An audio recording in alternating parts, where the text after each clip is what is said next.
Hello, Keith here.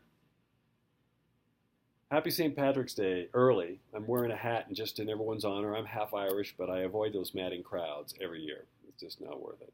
A thought that's been coming up in my head the last week is living in the moment. It's easier said than done, but it's something that we all should work on occasionally. It's changed my life. We here in the West, we're sort of programmed with our minds going overboard and our ego, and I was the worst in my old life in Los Angeles before I left 13 years ago. John Lennon has a great quote. It says, "Life is what happens to you as you're busy making plans." You know, we sit and we dwell in the future about scenarios that haven't even happened yet, things that may have happened. We get angry at somebody, we're going to show them, and we have all these thoughts and scenarios in our heads that we dwell in over and over and over. It takes a lot of effort.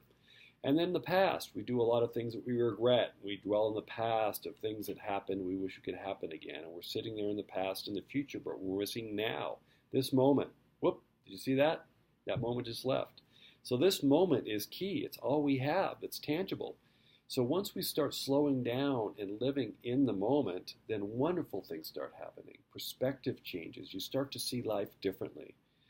A bliss, a peace comes with that that's hard to explain. Now, getting there takes a lot of work. We run around multitasking on doing everything in our lives except working on ourselves. It's the American way. But we have to start dredging out internally and bringing up things that hold us back. That takes a lot of work and it's painful. But what lies on the other end is really, really wonderful.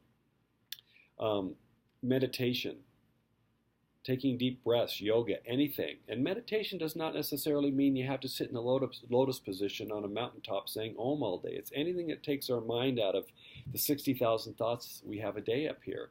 Fishing, doing hobbies, listening to music, just something that keeps us to slow down. But it all starts there. And then that perspective comes where we start to really appreciate the moment. And it's wonderful that it starts happening that way.